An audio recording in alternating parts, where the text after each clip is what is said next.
In this session, we will learn how to use the SAS Viya Workbench procedures to build and evaluate machine learning models. This tutorial is designed for SAS programmers with some experience training machine learning models, but does not expect you to be an expert at machine learning. If you have experience using the SAS Viya or SAS Enterprise Minor machine learning procedures, you will likely find the materials in this tutorial to be quite familiar. If you have access to SAS Viya Workbench, I encourage you to follow along with me. The SAS Viya Workbench Quick Start repository provides access to the notebook used in this demonstration. Let's start by opening up our workbench.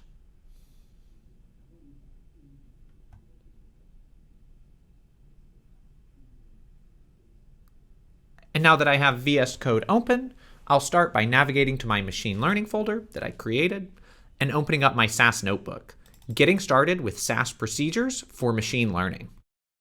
To make this more portable, I'm going to start by downloading the data from a web URL using proc_http. I define a path to a CSV file available online from a list of example datasets provided by SAS. In this example, we will use the simple HMEQ dataset, which contains historical information about bank customers who have applied for a home equity line of credit.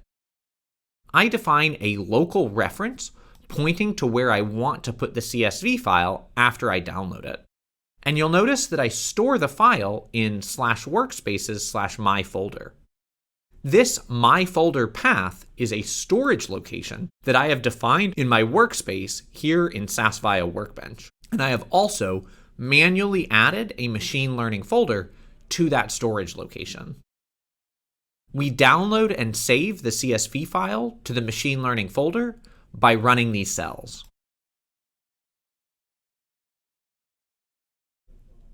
We use a simple SAS procedure to download a CSV from the internet, and then we will use the data in that CSV file to build some machine learning models. Throughout the rest of the notebook, we will see Markdown and SAS code cells, using SAS procedures for machine learning. If you are interested in seeing machine learning examples in SAS Viya Workbench using Python, we have a separate tutorial video with all Python examples. After I hit Shift and Enter to run the cells, the SAS log is displayed below the cell, which is the default when no SAS results are generated. If there are any SAS results to output, these will be displayed instead of the log, although I have the option to switch and look at the log instead. In this case, there really isn't anything interesting to look for in the output or the log. I just want to confirm that the HMEQ CSV file appears in my SAS Viya Workbench file system. I refresh my Explorer on the left in VS Code, and we can see that I now have the file hmeq.csv available in the machine learning folder. I've brought this CSV file into SAS Viya Workbench using proc_http to download it from a public web URL. That way you can follow along and do the same thing in your own SAS Viya Workbench environment. If you have local data on your workstation, of course you can also just upload it directly to one of the Workbench folders through your local browser. So we have this CSV file, but the CSV file isn't yet a SAS dataset. So our next step is to import it into a SAS library. This will convert our CSV file into a SAS7 BDAT file. In this case, I will put it in the work library. So after I run this cell, it gives me detailed feedback about the imported data. Work.hmeq was successfully created, and my data table has about 6,000 observations and 13 variables. I can actually look at the data in detail by clicking on the SAS icon on the left here, which shows me a list of SAS libraries. In this case, I didn't create any libraries, but we loaded the HMEQ data into the work library so I can reference and use the data in subsequent SAS procedures in the notebooks. I'll go back to the Explorer for now, but we're going to see some files created here later on. Before we start building models, let's quickly build a little bit of intuition about this data. This is fictitious financial services data. We operate a bank and must decide whether to accept or reject loan requests from customers. Our target in the data is the variable BAD, or binary applicant default, and it indicates whether our historical customers defaulted on their loan or not. Here, BAD equals 1 indicates that a customer did default on the loan. BAD equals 0 indicates that they did not default on the loan. The rest of the variables in the data represent information about the customer collected by the bank, which can be used as candidate input variables for our machine learning models. These input columns contain information, like the amount of home equity loan the customer is applying for, the amount left on their mortgage, the value of the mortgaged home, the reason they're requesting a loan, their job, their years on the job, along with some information about their past credit history, like the numbers of derogatory credit reports and delinquent credit lines. The important thing about this data from a technical software perspective is that we have a mix of interval variables like loan and mort due, along with categorical variables like reason and job. In our data, these variables contain strings. We don't have to do any dummy coding in SAS, but the machine learning models will treat the categorical input variables different from interval variables. Looking at the 10 printed observations, we can see that we have some missing values in the data. In SAS, coded as a period for interval variables. We want to do something to replace these missing values, otherwise rows with missing data won't be included in our machine learning models, which can dramatically reduce the amount of data we have available for training the models. Imputing these missing values will be a part of our data preprocessing, which is our next step. I will mention up front that this is really the most basic preprocessing that I would do for machine learning, the bare minimum. There are plenty more data preprocessing procedures available in SAS Viya Workbench that could be useful with different kinds of data. And in general, when you're working with new data, it is recommended to spend some time on data exploration, which can help better identify what kind of data preprocessing would be useful. For this tutorial, we will stick with simple data preprocessing, which will include partitioning the data, imputing missing values, and selecting relevant input variables. Partitioning the data into training and validation samples is a best practice that you cannot skip in machine learning. If you don't have a validation sample, you can't really know if you have fit an effective model or if the model has just memorized the historical data used for training. We impute missing values partially to show the steps for creating deployable imputation score code, and partially because we do have a lot of missing values in the data, and we want to use as much of the data as possible.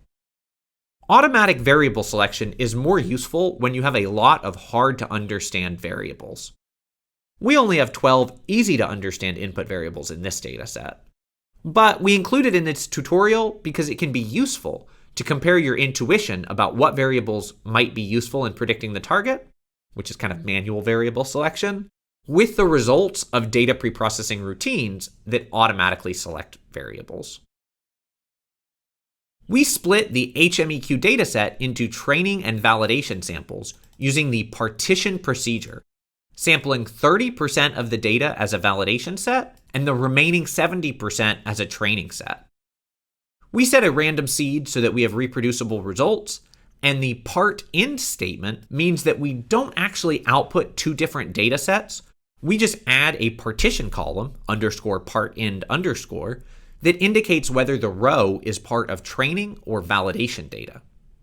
In this case, since I specified 30% as the sample percentage, validation data will have part end equals 1, while the training data will have part end equals 0. Notice that I specify a by statement using the target variable bad.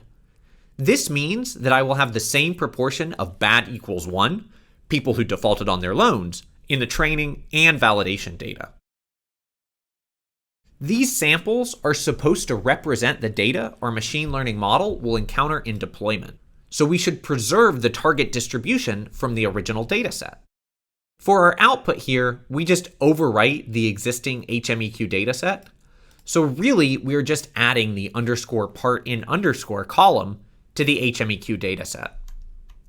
I hit Shift-Enter to run this cell, and we see some SAS results here on the page, which is just confirmation that the partitioning worked. The output tells us that the sampling yields the same proportion of defaults in each of the partitions, which is also the same as the proportion of defaults in the original dataset.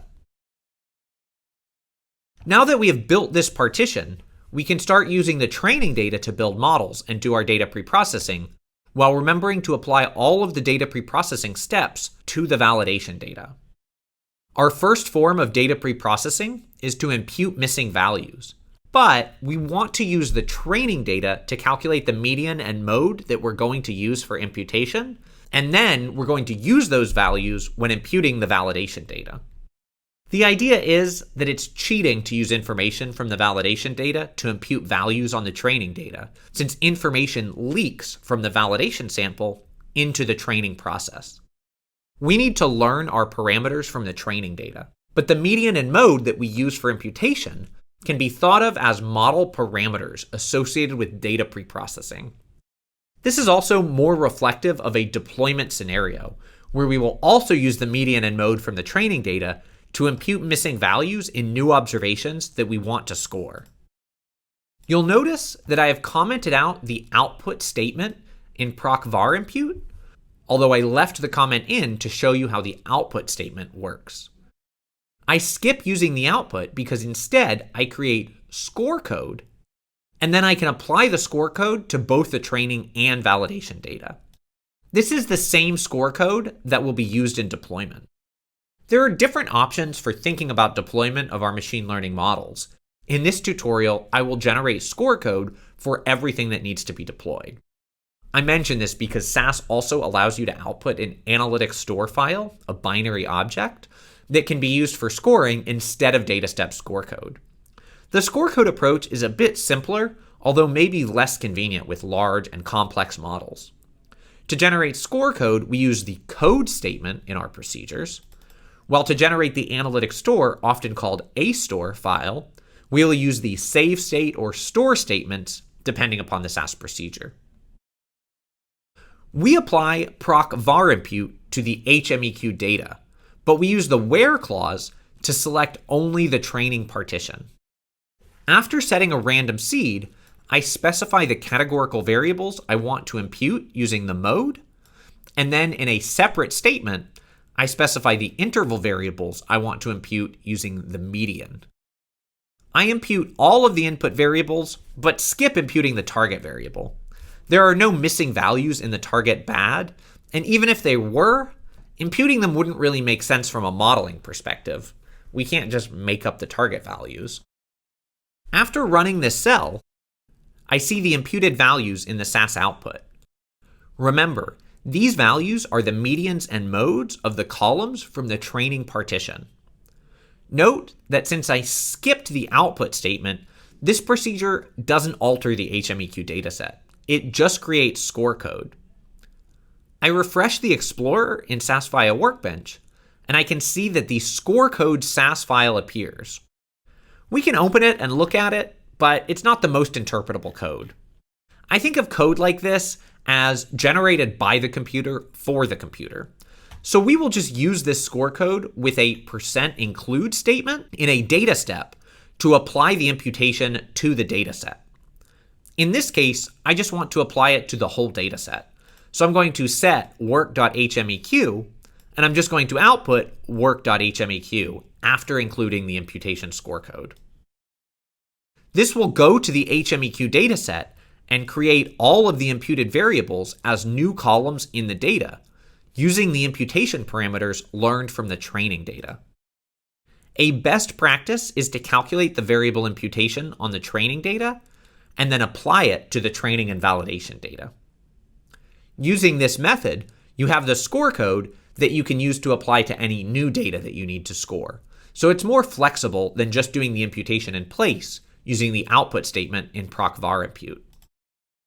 When I run this cell, we see a note in the SAS log that the dataset work.hmeq has the same number of observations as before, 5,960, but now we have 26 variables.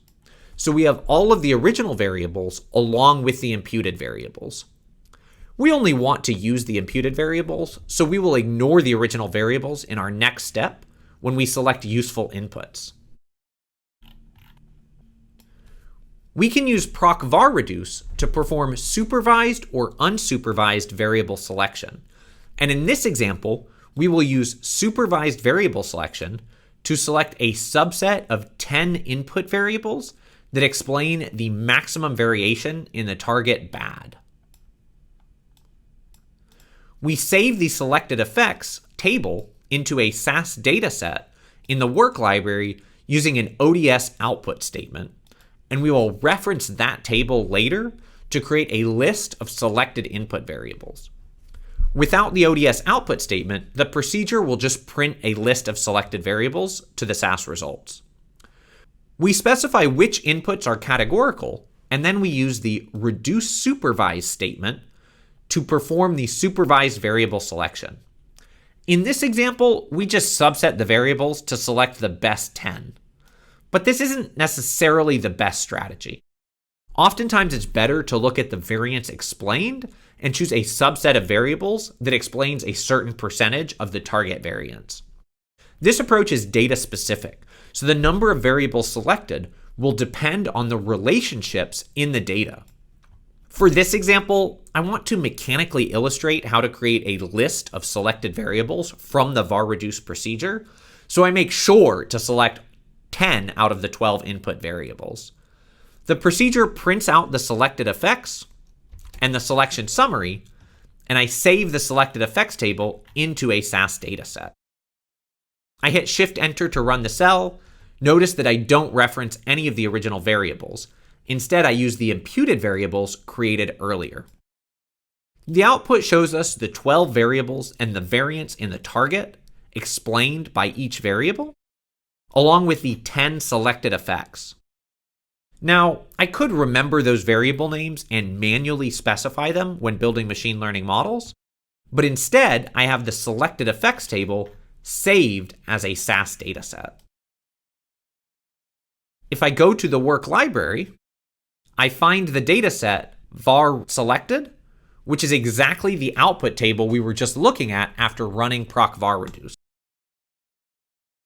I just wanted to show you that we have it in the form of a SAS dataset, and now we can systematically extract information from this SAS dataset.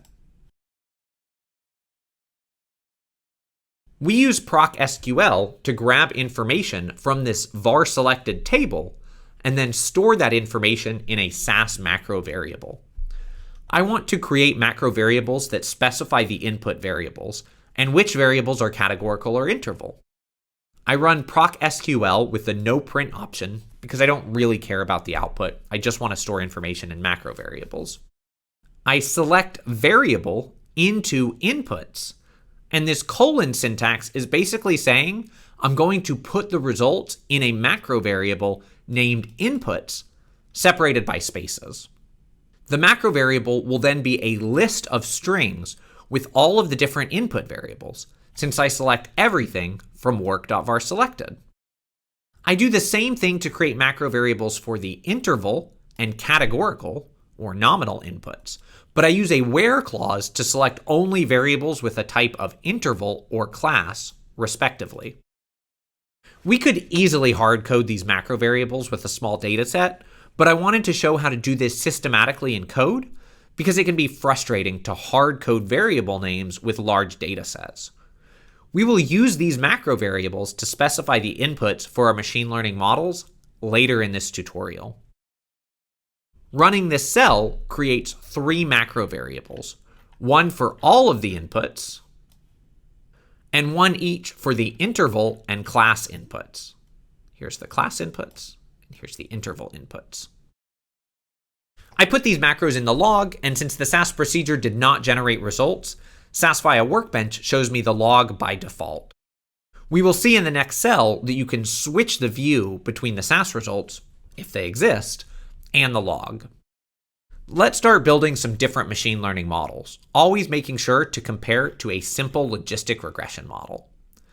I don't really think of Logistic as a machine learning model, but it's always a good idea to compare our complex nonlinear models to a simple linear model. I use the old school logistic procedure with no interactions or special settings to create a baseline linear model to predict the binary target. We could also use the log select procedure here in SAS Viya Workbench, which has built-in variable selection and comes from SAS Viya, but since all I need is a simple linear baseline model, I will stick with Logistic. I bring this up because there are a lot of regression procedures available in SAS 9 and SAS Viya, and they are mostly all available here in SAS Viya Workbench.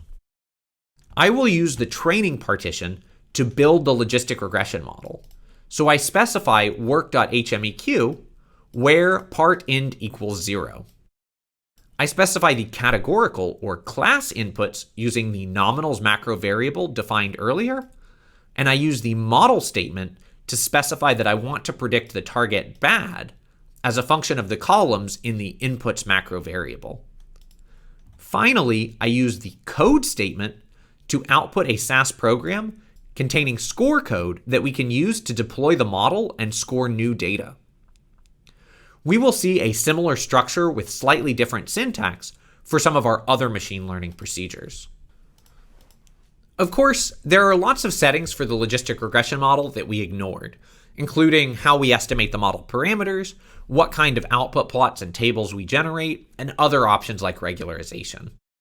We use the default settings here, but when you're building models, I encourage you to explore the settings that make the most sense for the problem you're working on. Let's run this cell. We get a lot of SAS results associated with the logistic regression model. And although I'm not going to go over these results in this SAS Viya Workbench tutorial, SAS has lots of educational material around building and evaluating regression model. For now, I will just highlight that we used the training data to build the model, and we can scroll down to see the parameter estimates calculated using the training data. Notice that since we specified which variables are nominal in the procedure, SAS automatically dummy codes the categorical variables and generates estimates for the dummy coded levels. If we were interested in the SAS log, we can click More Actions in the Options menu next to the results, and we can select Change Presentation. This will show a set of options at the top of the page, allowing us to select the HTML5 output containing the SAS results, or SAS log renderer with the text from the SAS log. If I click on the SAS log renderer, I can explore the SAS log, although in this case, I didn't get an error or try to write anything to the log, so there's really nothing I need to investigate here. If you ever want to see the log and you're looking at the results, or you want to see the results and you're looking at the log, you can always select Change Presentation here and select between the SAS log page and the SAS results page, as long as the code cell generates SAS results. We fit our logistic regression model, and I'll just highlight that if I go back to the Explorer, I can refresh it, and now see that we have score code for the logistic regression model along with the imputation score code from earlier. Next, we can fit a decision tree model with proc tree split. Again, we're going to use the training data to build the model. We use basically the same syntax as the previous procedure for specifying the inputs and target using the class and model statements. Notice that we specify the prune option using the cost complexity method. I've only given the decision tree model training data, so I want to try and prune to make sure I avoid overfitting. But I must use the cost complexity method unless I want to provide the model some validation data.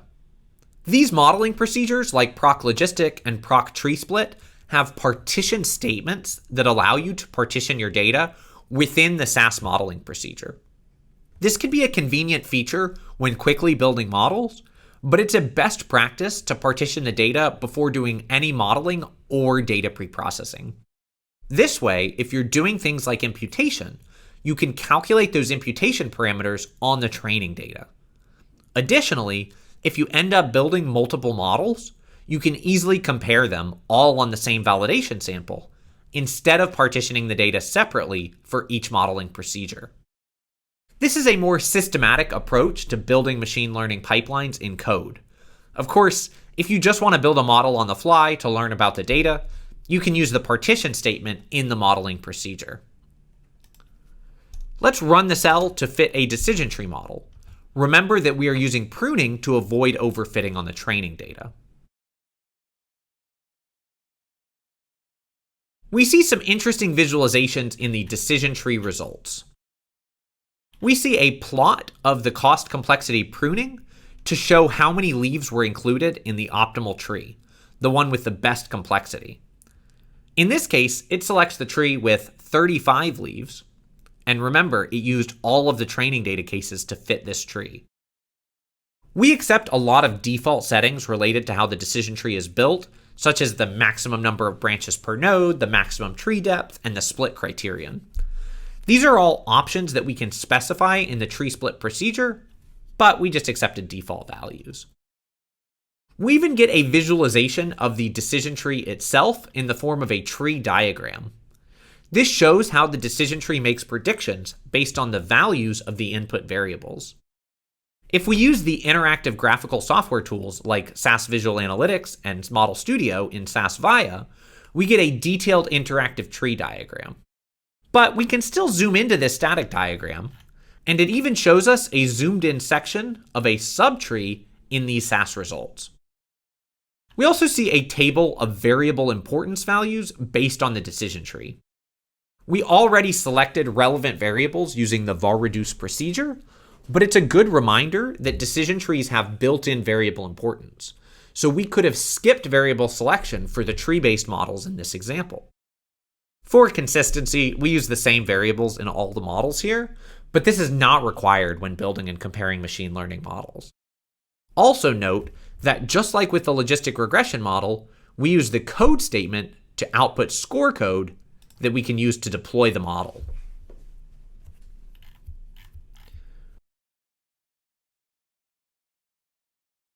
We run the next cell to build a random forest model, which is an ensembled collection of individual decision trees, each fit to a slightly different sample of the original training data. There's a slightly different syntax here where we specify the target along with the nominal and interval inputs in separate statements. We must provide the level of the target, since the forest procedure will work for interval and categorical targets. Since our target is numeric, it's binary, the default is to treat it as continuous unless we specify that it is nominal. As usual, we also use the code statement to generate deployable score code. You'll notice again that I'm just accepting the default values for training a forest. So we will have 100 trees, and each tree randomly selects 4 variables per split, with a random 60% of the training observations used in each tree.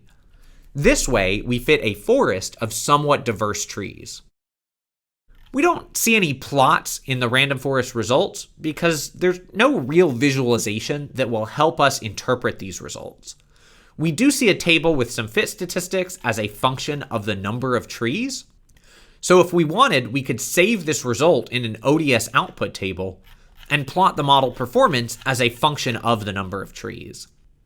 This could help us identify if we need more trees to improve the model, or maybe we are already getting diminishing returns and can fit future models with fewer trees. In this tutorial, we are mostly focused on the code and seeing how it all fits together, so I'm not going to go back and try to refine these models to improve performance. Instead, we will fit a bunch of different machine learning models with the default settings and then evaluate them to compare performance. Of course, the forest code shows up here as well. Next, we fit a tree-based gradient boosting model using the grad boost procedure.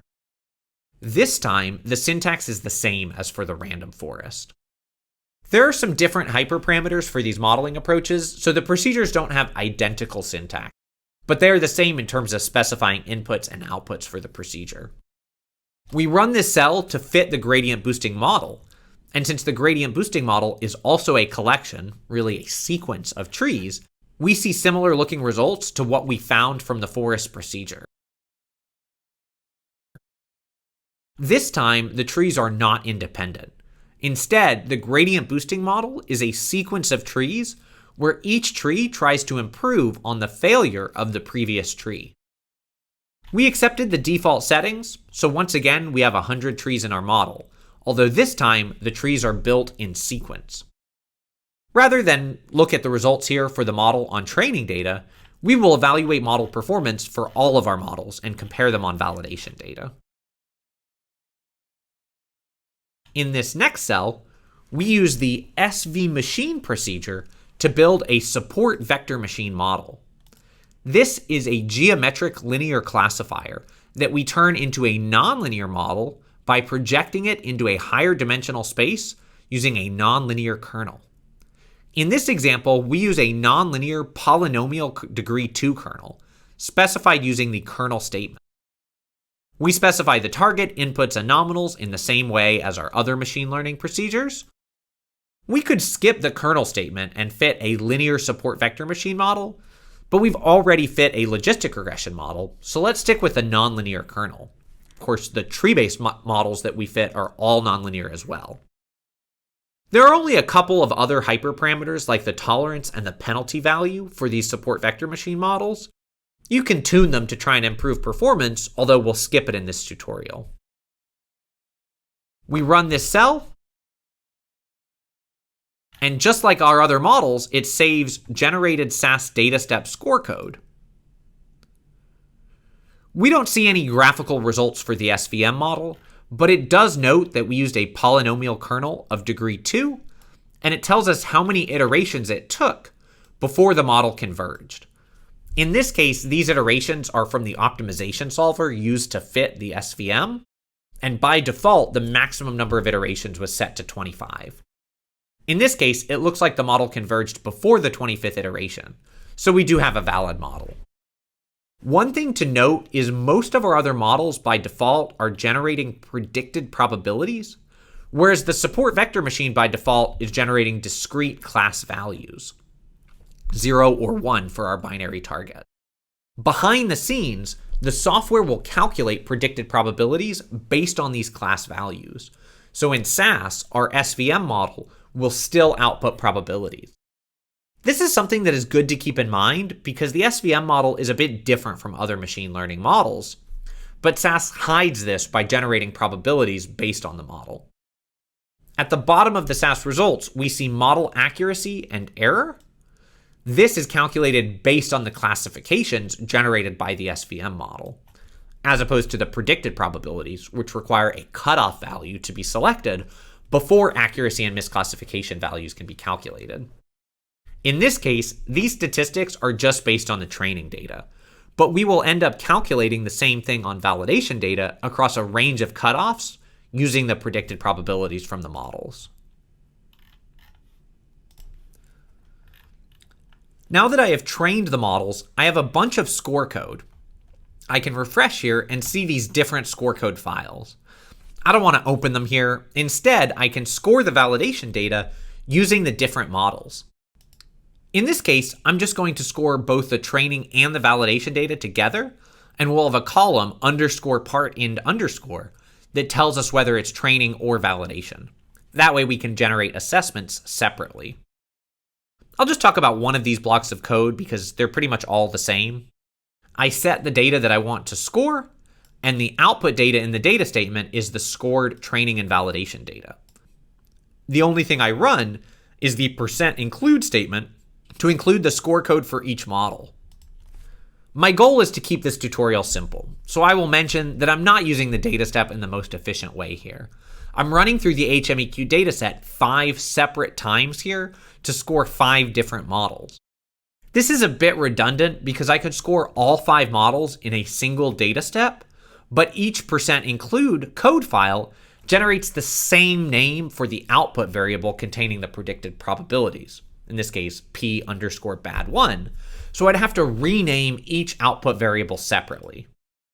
Each of these score code files generates a variable p underscore bad1 and another one p underscore bad0 with the predictions for the target, binary applicant default or bad, but they're all named the same thing. So if we ran one data step with all of these include statements, we'd have the same column getting overwritten repeatedly.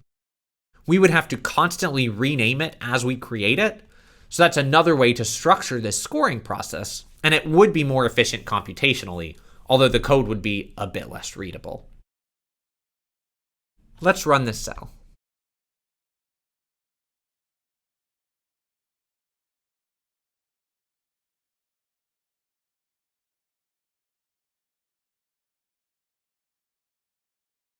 After the scoring finishes, we print out some of the predictions, comparing the true value of the target to the predicted probability of the target.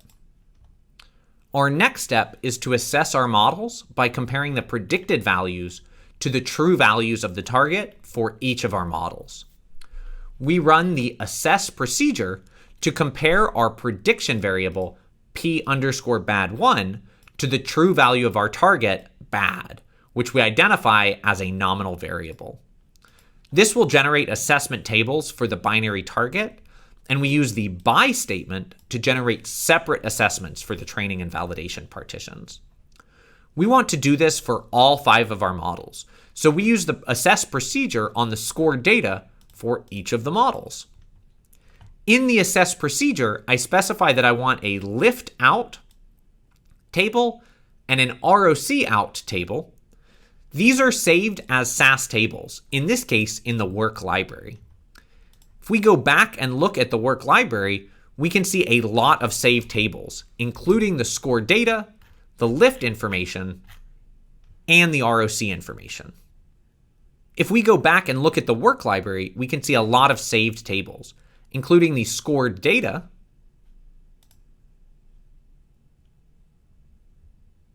the lift information, and the ROC information for each of the models. Notice that the lift table has about 40 observations, and the ROC table has about 200 observations. These are small data tables and are independent of the size of the scored data. Although the lift and ROC tables contain a lot of information about model performance on both the training and validation data, it's easier to interpret this information when we plot some key results. We will create a plot of the cumulative lift as a function of depth and a plot of the ROC curve across a range of cutoff values. To make our data more amenable for proc SGplot, which we're going to use to plot lift and ROC, we need to create one data set with all of the lift information and one data set with all of the ROC information for all of our models. We merge the lift tables, which contain information about cumulative lift across depth, and we keep only the variables that we want to use in SGplot. This includes the partition indicator. We want to evaluate training and validation performance separately, the depth, and the cumulative lift at each depth value for each of our models. We also add a label for each model's cumulative lift value to enable the use of a legend with SGplot. We do the same thing for the ROC data, combining the evaluations for all of the models into a single data set that we can use for plotting. These blocks of code just combine the data sets created using proc_assess in a way that makes it easy to plot the cumulative lift and the ROC curve with the SGplot procedure. We plot lift for training data and lift for validation data, and you'll notice that we're plotting all 5 lift curves on top of each other, which is why we had to combine everything into the same data set. Running this cell, we can look at the different lift values for each of our models, and it looks like the gradient boosting and random forest models are the best models on training data in terms of cumulative lift, but it's always good to check the validation data to make sure that we're not overfitting. It looks like the gradient boosting model has the best cumulative lift plot on validation data as well, and we can check out the same kind of plot for ROC to see how our models perform across a range of probability cutoff. Again, this is exactly the same kind of syntax as plotting cumulative lift, where we're plotting a series for each of our models. This time, the x-axis is the false positive rate, or 1 minus the specificity, and the y-axis is the true positive rate, or sensitivity. We plot ROC curves for each of our models, creating a separate plot for training and validation data. We also compare the model performance to a random guessing model. which is a 45-degree line on the ROC curve. The random guessing model means that we get a false positive for every true positive. The plot shows us that our models are all performing better than a random guessing model. But the gradient boosting and random forest models seem to perform the best on training data. Looking at the plot for the validation data ROC curve, we see a similar pattern, suggesting that the gradient boosting model is the overall champion based on this assessment. Our models are a little better on training data than validation data, but the performance gap doesn't indicate a problem with overfitting. If we were overfitting, we might have a situation where on training data we get perfect performance on our models, so the ROC curve is a bracket in the top left of the plot. And on validation, we get terrible performance. Maybe the ROC curve kind of looks more like a random guessing model. Before we declare the gradient boosting model the final champion and get ready to deploy the model, let's look at the misclassification rate at the 0.5 probability cutoff. This isn't necessarily the best cutoff for all models on all data, but it is a good place to start when building and evaluating models. Let's navigate to the work library and open up gradboost_ROC. We see a bunch of different cutoff values, and we get fit statistics like true positives, false negatives, true negatives, sensitivity, specificity, KS-Uden statistic, and accuracy values across a range of different probability cutoff values. We are looking for the misclassification at the 0.5 cutoff, so a particular row in this data set. And we are interested in performance on the validation data, _part in _1, rather than on training data.